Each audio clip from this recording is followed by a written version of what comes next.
Well, hello, Ian Gray here for episode 173 of the Confident Live Marketing Show. It's been over a week since I last went live, and unfortunately, I don't know whether it's been COVID, but it's been something this week that I've had, but it's good to be back. I'm feeling a lot better. I'm very excited today because I've got a fantastic guest who I've known for a very, very long time. In fact, she was probably one of the first people that I met in the kind of creator world and the business world over 10 years ago. And that is the fabulous Liz Jostes. Welcome to the show, Liz. How are you doing? I'm great, and I'm happy to be here talking to you. Yeah, it's great. And I think this is, and we've met each other in person before, and we've spoken before online, but we don't think you've been on one of my shows yet, which is outrageous. I think that's on you. I know. It's not your fault. It's totally my fault. But it's great to have you on the show. Where are you dialing in from today? Memphis, Tennessee. Lovely part of the world. I've not been to Memphis, but I've been to Tennessee, and I think it's one of my favorite states. It's quite a few years ago now. But anyway, I've been to Nashville. What's the difference between Memphis and Nashville? A lot. Okay, As we say here, and I have to say, I'm from Chicago, so I don't speak like I'm from Tennessee, but so Tennessee is a very wide state for those of you who live across the pond like you do. So Nashville's in the center, all about country music. Memphis is on the west end of the state, and it's all about the home of the birthplace of rock and roll and the home of the blues, because Elvis was born here, and this is where blues music started. So completely different vibe. We're not doing line dancing and having honky tonks here. So it's a very different vibe. Awesome. Well, I will hopefully get back to Tennessee and visit Memphis in the future. And I could tell you all the good barbecue, and we can go see Elvis's, gravestone and do all those kinds of fun things when you come. Yeah. That sounds great. Well, in today's episode, we're going to be talking about sharing your knowledge with video. Now, Liz and I, we met through blogging. So we're going to start talking a little bit about blogging, but then we're going to get into video as well. So I think it's time to get started with the show. I can see we've got some live people joining us. Let us know where in the world you're watching from. If you've just joined us, welcome. My name's Ian. I've got Liz here. We're going to be talking about sharing your knowledge with video. So let us know where in the world you're watching from. If you have got any questions or any thoughts, that'd be amazing. And of course, I should have said, we're also broadcasting to Liz's channels as well. So if you are watching on Liz's channels, hello, I'm this random bloke called Ian. This is the Confident Live Marketing Show. It's great to have you, Liz, on the show. Let's get on with it right now.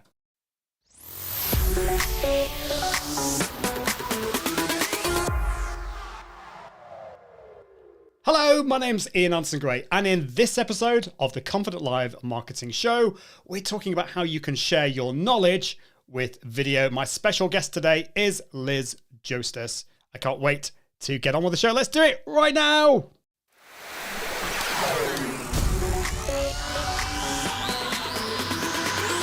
Welcome to the Confident Live Marketing Show with Ian Gray.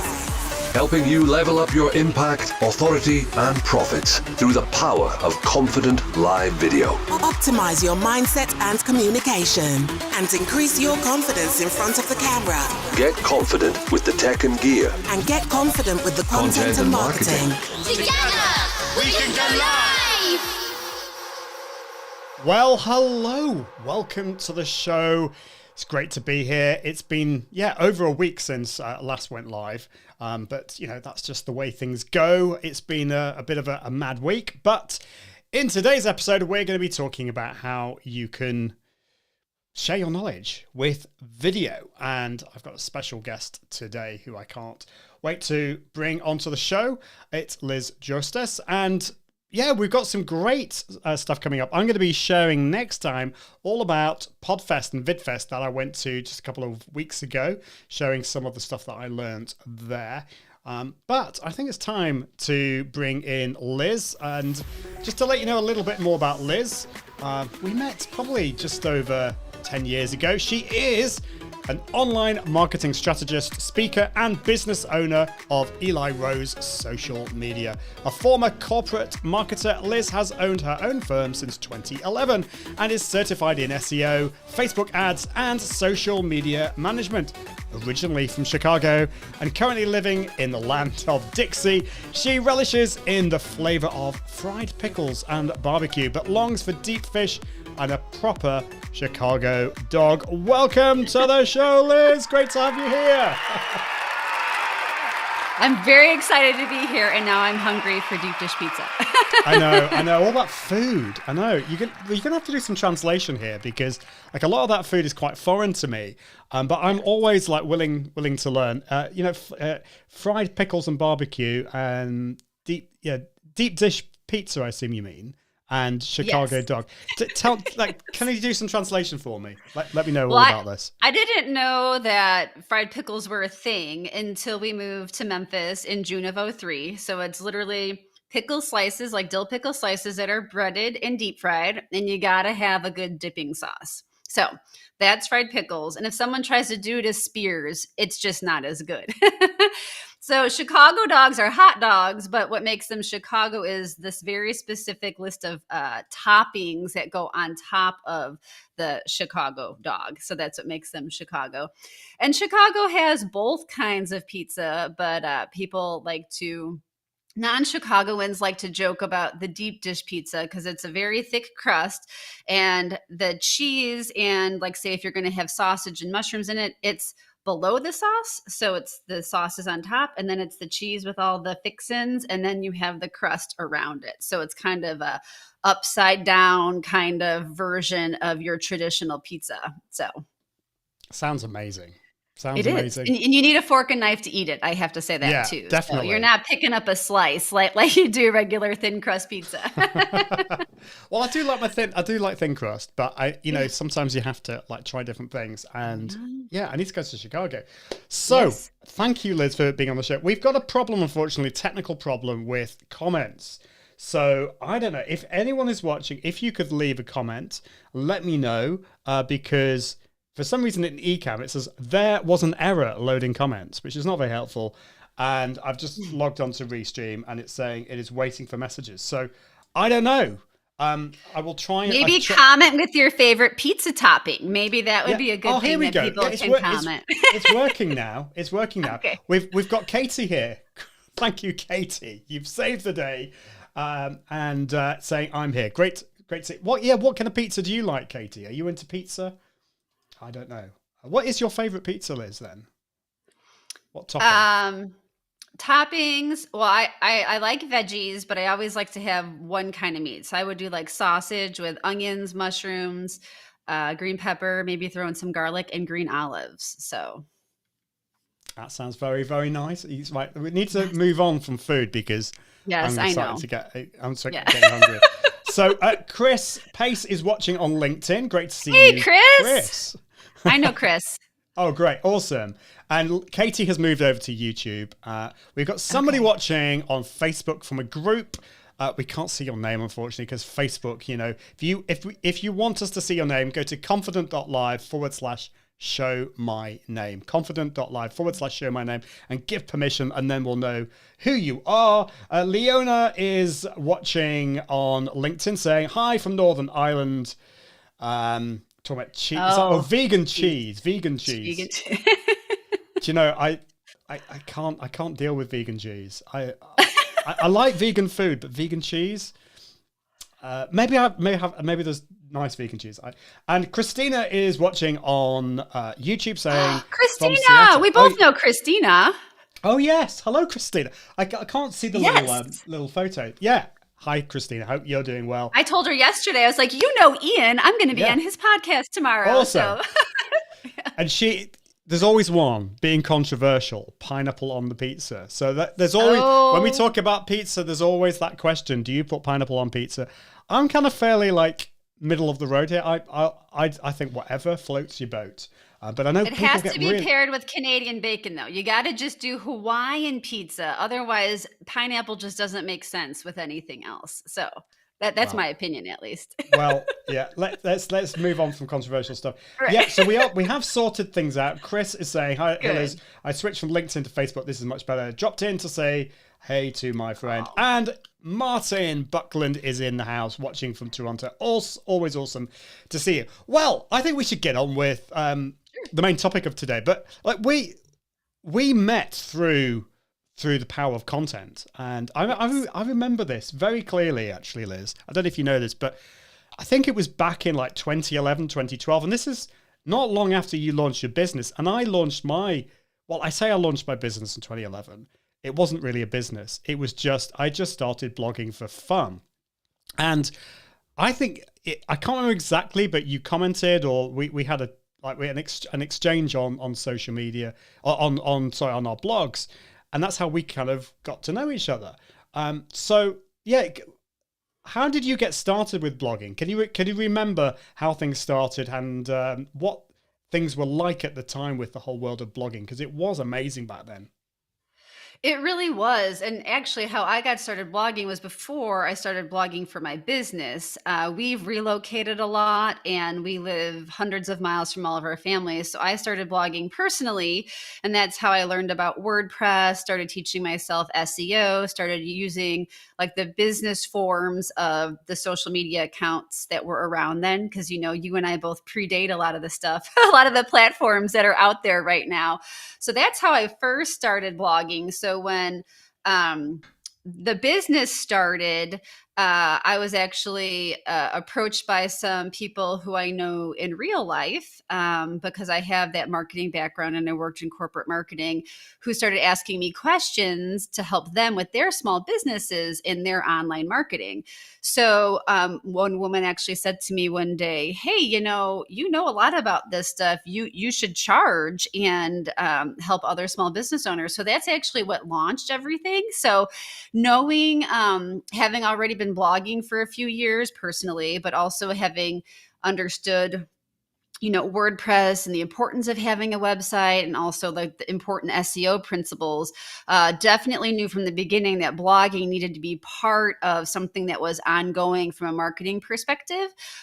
There's lots of benefits to blogging, and there's a whole bunch of benefits from an SEO perspective, and I won't, veer in that direction too much, but any kind of business really needs to be creating some kind of original content.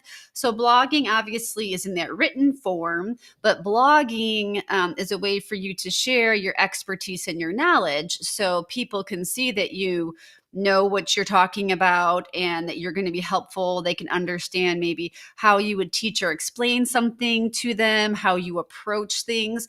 So blogging is a great way to showcase all of your awesomeness. And when you and I first connected, there might have even been like some kind of link back to each other's blog posts, and you get that ping back. And that's how we started connecting way back, a decade or so ago. So that's how I got started blogging and how I knew that it was going to be something that was going to be essential to growing my business.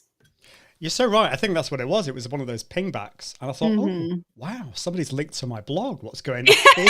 and then I checked you out, and I think I then commented on yours, and that was really exciting. And social media was kind of around then, but it was in its early stages, and in a way, very early. Blogs were the blogosphere. That's an old word. I used the word yes. blogosphere. And remember Blogspot on Blogger? Yeah. You could have that free Google blog that used the Blogger tool. Yeah. We're getting all nostalgic now. I need some nostalgic music. But that's how people got to know each other, and then meeting at conferences and things like that. It was awesome. So I think there's definite power in blogging. I'd love to know from you watching or listening. Do you invest in your blog? Do you have a blog? Do you have a website? Is it WordPress? We're not going to get into kind of any technical stuff today about what the type of website. I always get very excited by WordPress because that's how I kind of started. And one of the co-founders of WordPress I've mentioned on the show before lives just down the road from me, which is really cool. How cool. So yeah. So we've got Rhoda Blackwell is in the house. Great to see you, Rhoda. That's my friend. Hey, Rhoda.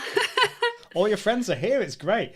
And Katie is saying, Katie Simpson saying, I need to publish my blog articles. They are sitting in my drafts folder. Oh dear. Well, maybe Liz, you've got some thoughts on this. I've got overwhelm about making them look attractive.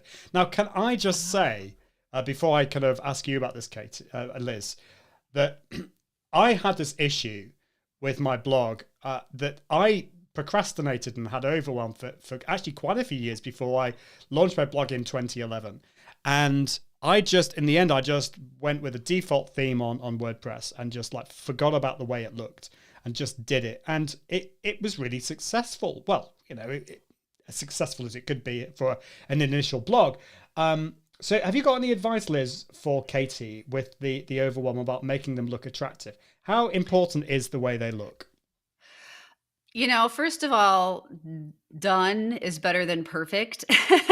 And another thing to keep in mind is we all are much more critical of our own stuff, whether it's if you are making videos or the blog posts that you're writing or how something looks, and anyone else is going to be viewing it or judging it. So, you know, sometimes we can be our own worst enemies.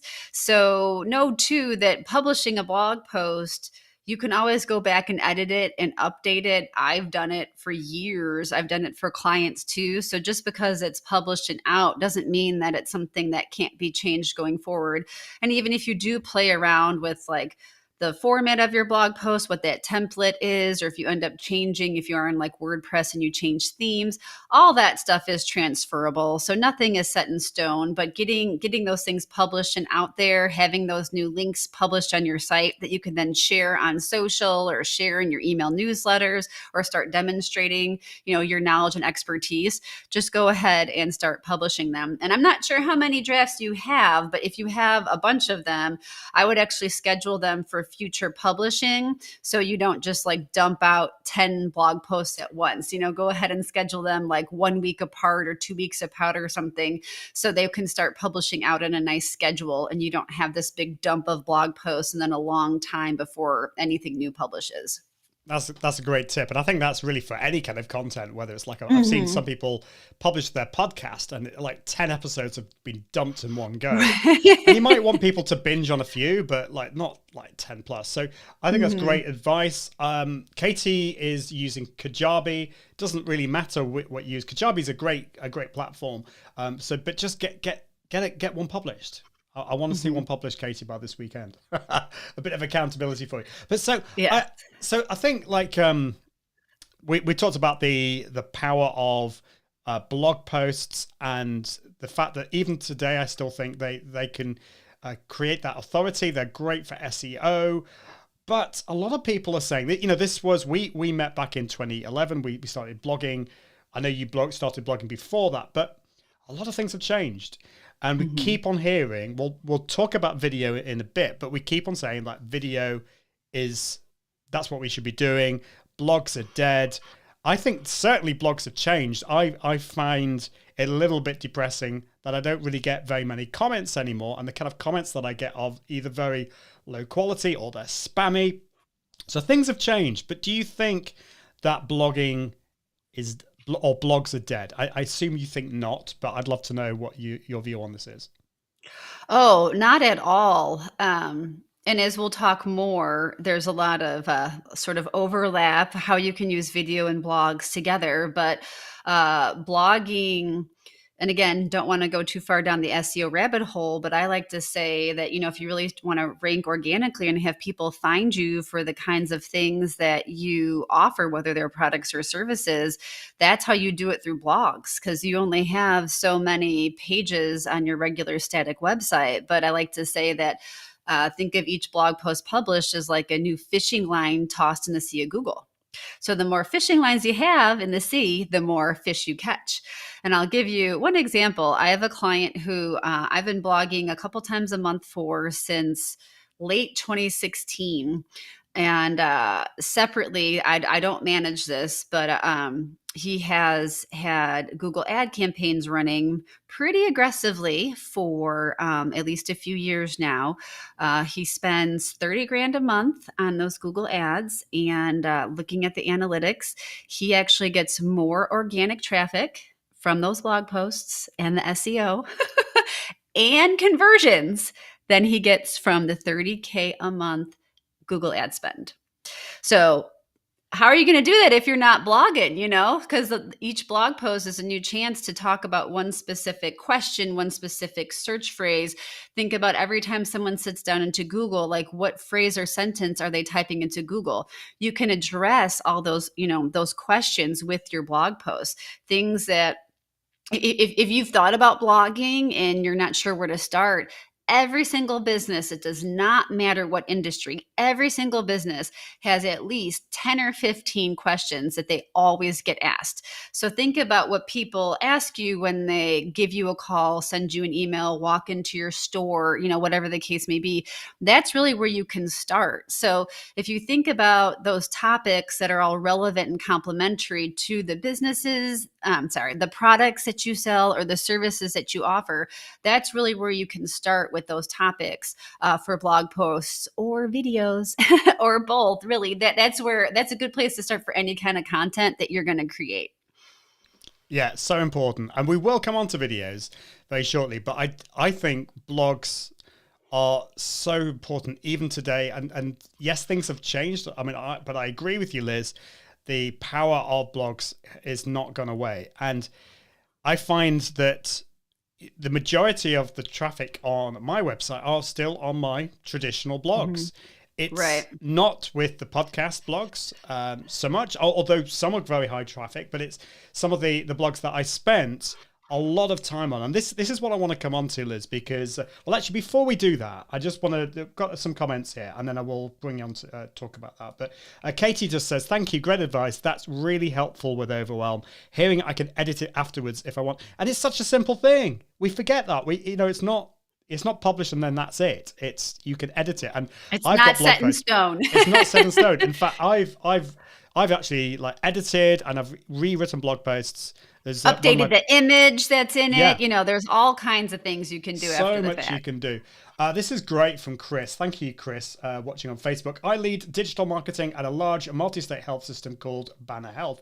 Our blog is essential to our customer acquisition strategy, which is amazing to hear. We use it as an extension of our brand voice. We re-platformed it in late 2019 and have nearly 1 million ranking keywords and average about 35 articles a month this year. That is amazing. Awesome.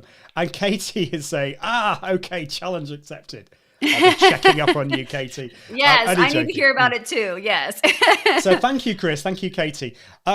So I think, this is what I want to come on to next. Blogging, well, creating content is hard. Let's face the facts. Creating blogs, really good quality blogs that resonate and are good for SEO is hard work. And if I look back at the big articles that I've written, I have spent probably weeks and weeks and weeks of content, of planning and creating it as well. And it's a lot of hard work. Is there an easier way to create that content? We're going to come on to video in a bit, but just before we do that, any kind of advice for us creating blogs that really resonate, are really powerful? How do we do that without getting overwhelmed and stressed like Katie was talking about? Well, I think for you specifically, you need a little asterisk next to you being a blogger because you write mega posts and most people do not write mega posts.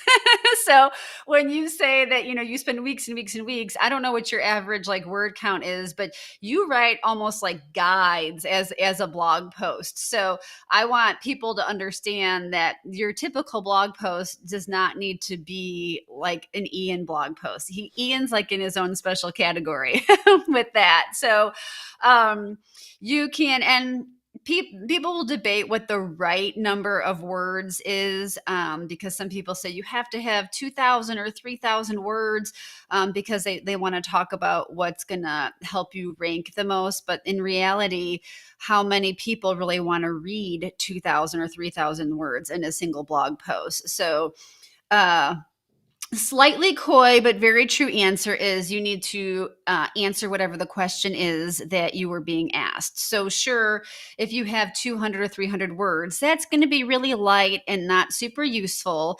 But like I said, there isn't necessarily a magic number. It could be 500 to 1,000 words maybe is a more reasonable number that people tend to fall, where you have a proper introduction, proper body, and proper conclusion to whatever your blog post is that you are that you're publishing. Of course, it's going to vary depending on the topic, and everybody has their own writing style. Some people want to write an outline first and then build out from there. Some people feel like I have to start with the introduction and write from there. One thing is, if you get some ideas for a blog post, you can go ahead and start a draft and save that draft. And maybe you're just starting with 3 or 4 bullet points and you're going to build out those bullet points. And then you're going to go back and do your introduction and your conclusion. Stick that image in at the end, all that interlinking, all that good blog stuff that you have to do to be, just to make it be a proper blog post. I know we're not quite getting to video yet, but I have a client who excels in video. And so we've actually taken his video and then made it into a blog post. So hearing what he's saying, we can gather his thoughts and then put it in sort of a written form. So it's not like a transcription. It's like he gives his thoughts and his ideas and he explains things the way he wants to. And then we take that and put it in a written form. So some of it is going to be your work style and just kind of how your brain works, how your creativity works. Maybe you feel like you're really good at writing in the morning. So if you are going to work on writing a blog post when your brain is fresh, that's good. Sometimes people like to write in the evening. So some of it is going to be figuring out like what's the best fit for you, because that also helps cut down on the overwhelm. So just don't feel like you have to write it from top to bottom, first word to last word, all in one sitting. You can work on it in stages or pieces. You can work on it from drafts and bullet points. You can dump out your ideas on paper or via video and then make it into, a blog later. There's lots of ways to approach it. Such great advice. I'm so glad I got you on the show, Liz, because you don't have to start with written word. Like you can start with video. You can even start with like just recording. I've done that sometimes just with audio. Yes. Just get in front of your mic and record some thoughts and then use a tool like Descript, convert it into get a transcript or whatever. And then you can then turn it into a blog post. And I don't use it, but I believe there's actually a free tool within Google, like, part of the Google sort of Drive suite where you can actually just hit record and start talking.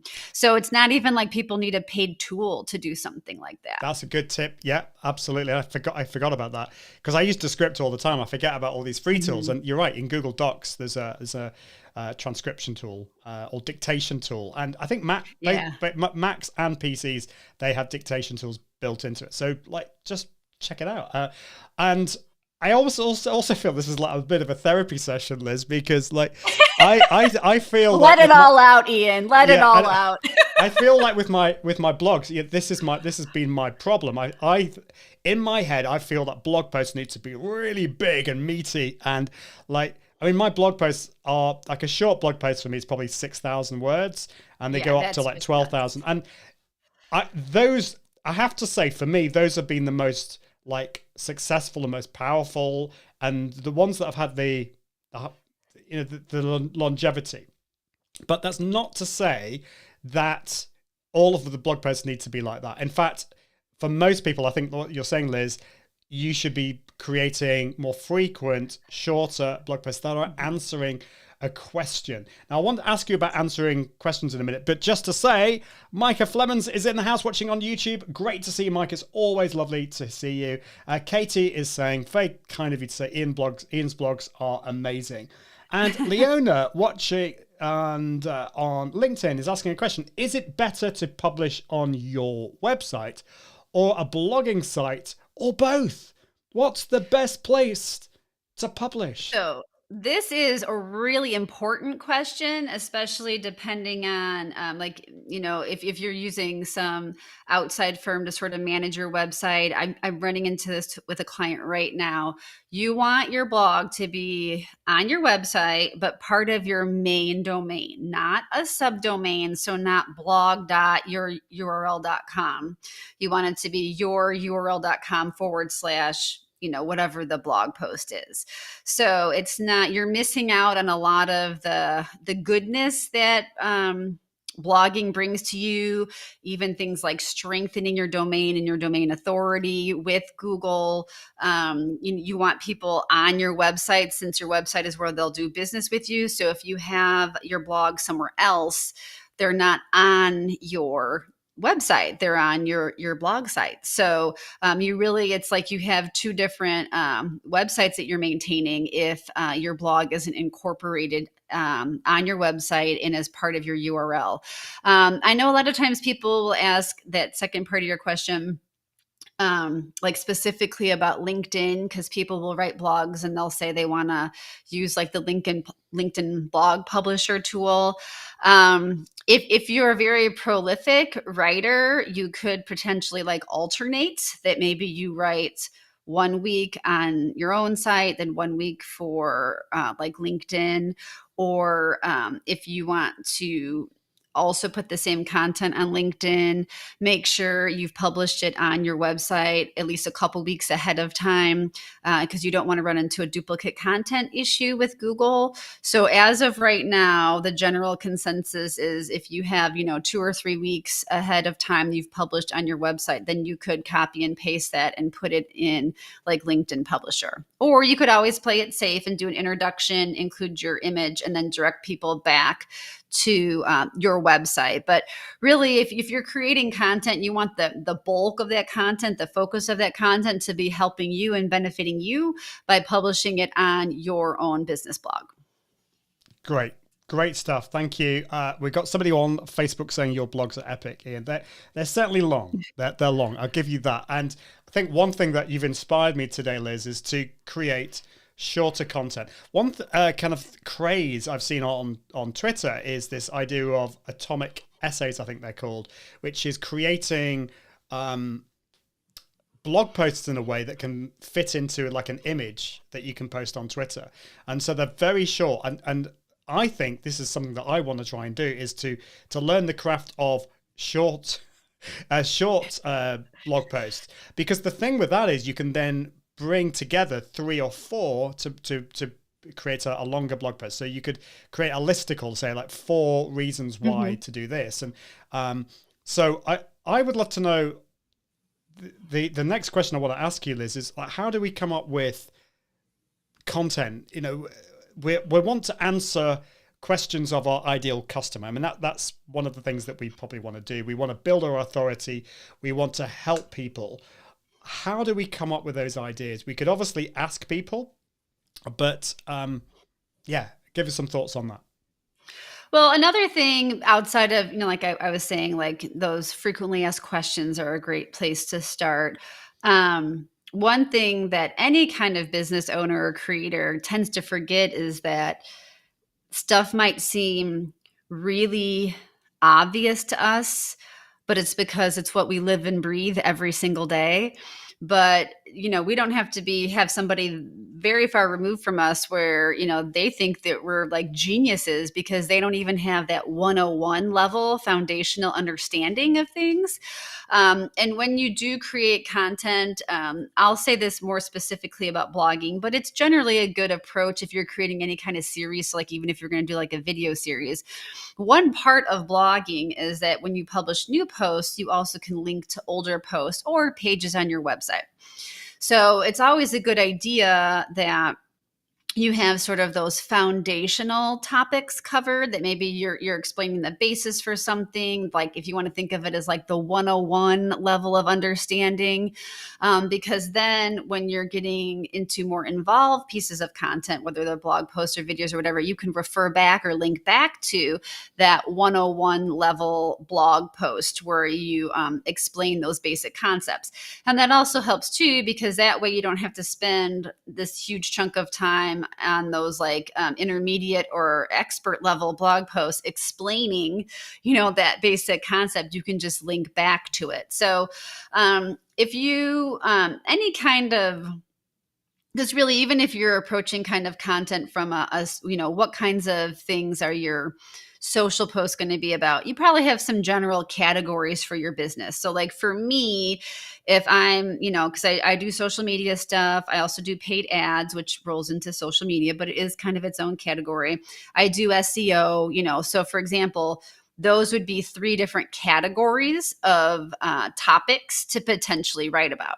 So I would kind of think about whatever your business is, think about those main like services or product categories, and kind of help break down your content from there and build from there. So think of those main buckets of categories, and then I would say like identify what those are, and then think of like, how can I even explain this at a basic level, and then you can sort of shoot off to more specific topics after that. So I don't know. Does that answer the question without getting too granular? Yeah, I because think you can really go deep with the planning of your content topic. So absolutely, we could do a whole session on this, a whole show on this. But yeah, you said lots of things there that I want to kind of pick up on. The first thing is so true, and that is we know. On our particular area of expertise, we obviously know a lot, and sometimes we can feel that, well, I can't possibly talk about that. That's too easy. Right. Everyone knows about that. Too basic. It's too basic, and we forget how much we know sometimes. I think we need to be reminded of that. So, like, ask people, ask your target audience, like, what do you want to know about? And you might be really surprised. Like, it's actually really basic. I have this problem. I and also, like, I love the kind of super technical stuff, and I forget that not everyone is necessarily going to be like wanting that. So I think that's important. And I also love the idea of breaking it down into those categories. And like WordPress has this if I'm going to use a posh word now, taxonomy, it's called it, categories of different. So you can have these like different themes. Not to get too technical. Yeah, I know. Yeah. Like, oh, just shoot me now. But yeah, and with this show, we're going to move on to video content now. I have 3 themes. So we talk about either the tech and the gear, we talk about the confidence and mindset, or the content and marketing. And today we're talking more about the content and marketing. That's the theme. So let's move on and talk about videos. We've said that blogs are certainly not dead. They may have changed, but why should we also be adopting video? You're clearly like in the world of blogs and SEO, but I do know that you do embrace video, Liz, as well. So why should we also be thinking about video? Well, there's one element of just sort of like consumer trends that we need to be aware of. Just like kind of like we're podcasting now because podcasting is, a big growing field, right? So, social, because again, we're the OGs in this space. We've seen just about every platform except video as some format, as one of their media formats. I mean, it hasn't even been that long ago when LinkedIn finally allowed video, well, even just pre-recorded uploaded video, right? I mean, you can put videos on Pinterest.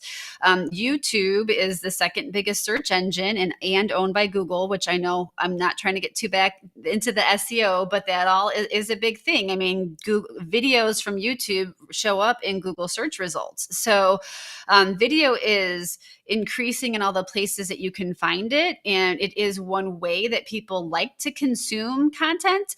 And if we are creating, like not everybody's going to be a reader, just like not everybody's going to listen to podcasts / audiobooks, but not everybody's going to watch videos, but different people like different things. So because video is just so widely accepted now, it's really good because if you are taking the time to record a video, there are so many uses for it. So it's not like you're putting in all this effort to do it and you're just going to use it in like a single social post on one platform. There's so many ways to repurpose one single video now. So you get so much bang for your buck. Definitely. And like this video is a case in point because from this, I'll be creating little video snippets. and it's a podcast, it's video as well. And of course, you know, we could talk about the whole like impact and authority that we get through video. The fact that like on a blog, we don't really get to know the person as much as we do on video. We can maybe get a bit of the personality, but like on this video now, you're getting to know the real, well, maybe getting towards knowing the real Ian and the real Liz. I mean, we know you're a crazy bloke or whatever you called yourself at the beginning. Exactly. Thank you. So how about live video? I mean, how much do you invest in live video? Is this something that you've thought about? And why do you think we should or should not be thinking about live video? So I think live video definitely has its place. I think for this, and since obviously we're talking to people too that there's a lot of hesitancy because I guess that's the confident part, right? Of your confident live. There's a lot of hesitancy to get in front of the camera. So just working with clients over the years too, it's like if I can get them to do video, that's a huge step. So it's like if they could at least get comfortable with pre-recorded video, then maybe go up and scale that up to live. Of course, if you're at some kind of event or you're doing something that's in the moment that's very timely, it's naturally going to be live. You know, if you're going to go live on Instagram or live on Facebook, that maybe you need to show something that's very timely that's happening. You know, people, what I find in general, are more comfortable with lives if they don't have to be in it. But there's all kinds of ways that even businesses can like take live video, but it's not necessarily a person in front of the camera. So live video is there's definitely a place for it, and I think it's great. And like when you have a live show like this, you know that you're talking about whatever those matters are in hand in that very moment. But if people are sitting here and they're thinking, I don't even know that I can get in front of a camera, then I would say, well, just start with pre-recorded, because a lot of times I find people feel like, if they want to record something 3 or 4 times before they feel like, okay, well, version 4 is like good enough to post. I don't want people to be deterred from doing video in general, because they feel it has to be live. So yeah, I think you're right, and I think we're all different, and we all have different experiences. I've mentioned this many times on the show before. I think I would have described myself as the reluctant live video guy, because it was very scary for me. But the reason why I still adopt live video, or one of the big reasons for me, yes, I love the community aspect of it. I love the spontaneity sometimes of these shows, which we wouldn't get on like pre-recorded video, and the fact that what you're seeing now is unedited and raw, and sometimes I stumble over my words and I say silly things which we'd want to cut out, and actually there's a lot of value in that. The big reason for me is, as a recovering perfectionist, I get my content done if it is live, because I knew at 4 p.m. my time today I was going to go live, and I had a guest, Liz, coming on the show. I can't get out of this. It's scheduled everywhere. I have to do it, and at the end of it, that's like an hour of my time, just a little bit over an hour of my time. I've created this content that I can then turn into all these other places. But it is hard, that initial stage. One thing that I think, I'm not going to use the word, but over the last couple of years have been challenging for many of us, I think it has like pushed us towards video a little bit more, and I think people have become a little bit more confident in front of the camera, and so I'm hoping that has allowed people to embrace more about live video and video in general, and that's what this show is all about. So Liz, I'd love to know a little bit more about your process. We've talked about starting with blogs. We've maybe haven't talked so much about then turning them into video. But let's talk about how we can like start with blogs, turn them into video, how we can start with, say, live video or video, and then turn that into blogs, or put how can we use all of this different type of content? I'd love to know a little bit about what you do in your website, and also how you help your clients as well. Yeah. So I've done plenty of live videos as well as pre-recorded. So I have no problem, getting up in front of a camera. That does not stress me out at all. So I'm still like 2 thumbs up for live video. So I think there's a few ways to approach it, and some of it is going to be a factor of maybe what's potentially good for your style, but sometimes it's even like a time management thing. I think Ian brought up great points when he said, like, when you're doing live and you set it up and you scheduled it, it holds you accountable and you have to get it done.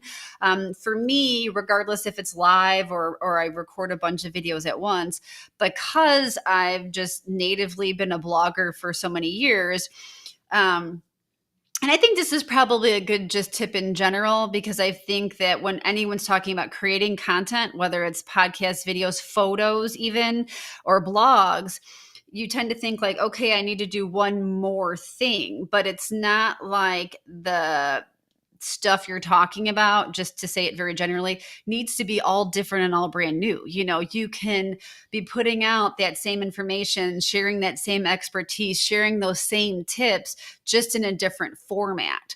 So if you're like me and you have, 11 years of blogging, you don't need to recreate the wheel. You can use that blog post information to create a video for each blog post. And so for me, what I usually do is like, I'll review a blog post, because again, I wrote it, so I know the information, just like how you all would do. We live and breathe this stuff, right? Regardless of what your industry is, you don't really need to study up on it. So what I'll do is review the blog post, and I just get a little piece of paper and I write like a few bullet points just as prompts, so that I don't forget something, halfway through. Or if it's some kind of blog post where you're saying like there's, 4 tips to do something or 5 reasons why, you don't want to be halfway through your live video and you're like, what was number 4? I can't remember. So I just write those little prompts, those little notes to myself before I record a video, whether it's live or not. So for you, it might be something different. You might want to write a little bit more detail. I would discourage, don't read your blog post or don't feel you have to write a script. It's much more natural if you're just talking. Like, people can tell if you're reading like a word for word thing. So don't worry about doing that. I mean, your stuff, this is your business. This is your baby. You are the expert. So don't feel like you have to have a full script. So for me, I would revisit blog posts and make those little notes and record. I've done it where I've gone live, and then immediately after going live, because I already am all set up, I'll record more videos. So it could also be like a workflow thing. For me, normally, I don't blow dry my hair and put on makeup. So if I'm doing it, I'm getting some videos out of it. I mean, I'm just being honest. So it might even be that you batch create.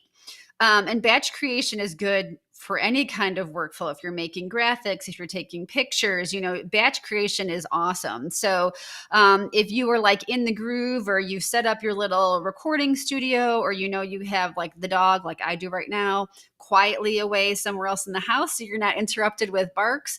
If you can set aside a time, it might be best that you can record 3 or 4 or 5 videos at once, and then kind of do what we said earlier, where you are scheduling those for future publishing. I mean, I know YouTube will let you schedule even for, you can upload them, get it all optimized, your description, set in your playlist, all that stuff. Just like how Facebook does, or Instagram, if you want to upload a video that you've already recorded, you can schedule it for future publishing. So for me, I usually do, the video version of the blog post. So then if you do have it, for example, on YouTube, you can reference your blog post in the description to send people back to your site. You can also embed that video, and you can do the same thing with the Facebook video. You can embed a Facebook video too over on your blog post. When you have the blog post to the YouTube thing, that's a good SEO kind of roundabout connection there, because Google likes that. But it could be that, somebody finds your blog post, but they prefer to watch it, or they find you on YouTube, which obviously if you're in YouTube, you're there to watch videos, but they might want to check out more. And by going out over to your business website, to your blog. So you can, so like say if you've just done a bunch of videos, maybe you're using that video to then turn into a blog post, not necessarily a transcription, but if you've already gotten all those ideas out, then you're using that as sort of your outline, kind of like what we talked about earlier, to then go ahead and write that blog post. So there's a lot of like interconnectivity when you are creating videos, and you're also a blogger, like Ian and I have been for a very long time. Yeah, definitely. And I love that. And it's interesting. We've talked a lot on the show about starting with video and then turning that into a blog post. But like, as Katie is saying here, she's saying that's so interesting, starting with the blog and then taking that into a live video or video rather than the other way around. And she says, yes, get ready and then do tons of videos at once. And actually, that's one thing that you can't do with live video is you can't really batch it. I mean, well, you could, but I mean, you'd be a complete nutcase to do so. So your best, you could turn a live video into lots of snippets or into lots of blog posts potentially. Yes. But we're talking here about starting with a blog, turning that into a video, and then I love the idea of then embedding it back in and then linking. Really important. This is one thing that I sometimes forget to do is link back on the YouTube video itself in the description, link back to your blog post, because hopefully you'll get some traffic that way. And actually, if you look at your Google Analytics, if you have Google Analytics, you can see where's the traffic coming from. And actually, quite a lot of my traffic does come from YouTube, which is really interesting.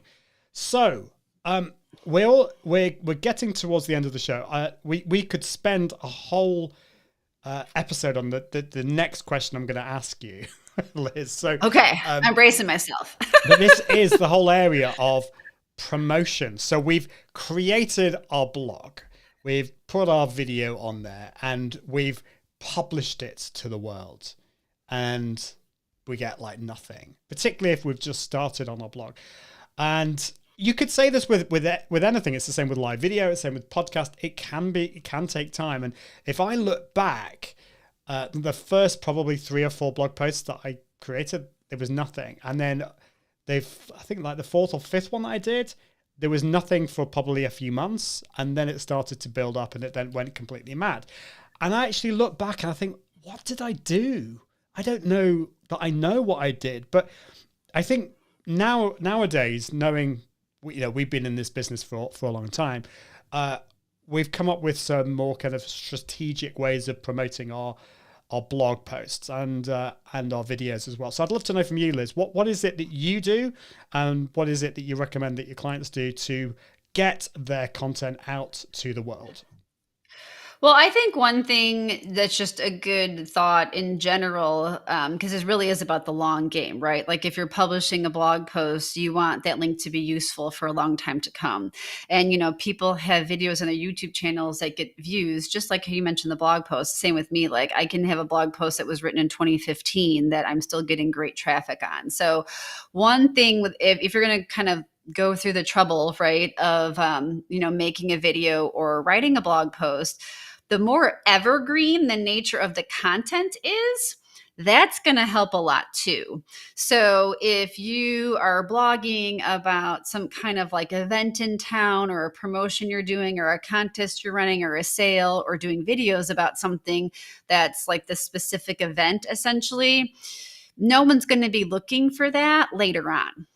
So, you can have written a blog post years ago or published a video years ago that if it's something that people are still searching Google for or whatever their search engine, or they're actually on YouTube and they're looking for that topic, they can still find that. So, one big thing is what it is that you are making that piece of content about, because that's going to really influence things. I would say too, once you've created something, it's not like you can only share it once or post it once, whether it's the blog post or the video. And by that, I mean like sharing it on your social channels. So if you've shared a video once, it's not like you can't again, keep publishing that in the future, not obviously next week, but, depending on how frequently you publish, it could be something that after 6 months or 9 months, you feel like you can go ahead and share again. Same thing for the blog posts. So if you're creating this quality content and it's pretty evergreen, meaning it's pretty timeless, it spans the years. Don't think that just because you shared it to Facebook once or LinkedIn once or shared a link in your email newsletter once that it's a one and done thing. Understand that you can keep reposting that. And obviously the better you optimize something for search, whether it's, YouTube platform search or your individual blog posts for Google search, the more optimization that you learn about how to implement that on your site, that really increases people finding it on whatever platform it is that's shared on. Definitely. We could, again, do a whole show on SEO. I think that the work really is right at the start when you create the title and the blog post itself. Is it something that people are really interested in? Is it a question that people really need answered that you're answering? Are you doing it in a way that other people aren't? Are you doing it in a more helpful way that helps you stand out? It's all those things I think are really important. But yeah, share it out as well. Do you think that it's still that, how we met was through linking? So you linked to my website. I think I linked to a few of your websites. Do you think that's still important? I assume it is, because the sheer number of emails I get every single day from random people saying, "Oh, I noticed you wrote this blog post about blah blah blah blah. We've written a post about this. Would you mind linking to it?" And it really annoys me, because I think it's down to the power of relationships. We got to know each other, and then I was much more likely to link to your blogs because I knew you and I really respected you and and I thought your content was amazing. So any thoughts on that? Do you think that still matters today? Well, just since you brought that up, you don't want to be doing link exchanges or paid links. That's a bad thing. Google does not like that, and it will penalize your site. So don't do that. Google likes to say that you need to earn that link. So Google does like it if other people link to your stuff, because if someone links to you naturally, without it being a paid situation, Google takes it as a sign, as like that's quality content. So the better content you put out there, and the more helpful content and thorough content, not necessarily 6,000 to 10,000 words, but you should like sort of naturally earn those links. And it could even be that someone who's in your social circles, reads it and, because you shared it on like LinkedIn, like Chris now might find something to do with Ian because, of this whole connection that happens, because there's still that whole, connecting through social media and building those relationships in other ways, that whole like trust factor that Ian referenced. So the general belief is the better quality content, the higher quality, that when people find it and they see the quality there, they will want to link back to it because they'll consider it a good resource. So it's always great to get those link backs, but you want to actually earn those links and not do those paid link swaps. Please, for all that is good in the world. I totally agree with you. Now, we're almost out of time, but Katie's posted a question here that's got me all nostalgic again, because the thing is, like, we can... so like if I go to your YouTube channel, Liz, and I really love your content, I can subscribe. If you have a podcast, I can, well, it's not called subscribe anymore. I think it's called follow. But I can like your Facebook page. But when it comes to your blog, Katie's asking, how do people become fans of your blog? Is there a way of them subscribing? So what are your thoughts on this, Liz? I'm actually surprised over time how many people have eliminated that possibility from their sites. It's really unfortunate. I don't know. I still have it. I actually just finally converted over to that feed over to MailChimp because here's old school for you. Feedburner. Remember, you could have Feedburner signups that you could have the little widget in your footer or your sidebar where people could subscribe just to get new blog posts in your email. So if people do have a blog and they have an email subscription, some kind of software, you can set it up just very loosely. I'm just saying this. You can set it up so that people can subscribe or choose to subscribe to new blog posts. I know some people will use some kind of RSS reader if they do read a lot of, news from a lot of news sources. I don't personally use that, so I don't really have names to recommend for that.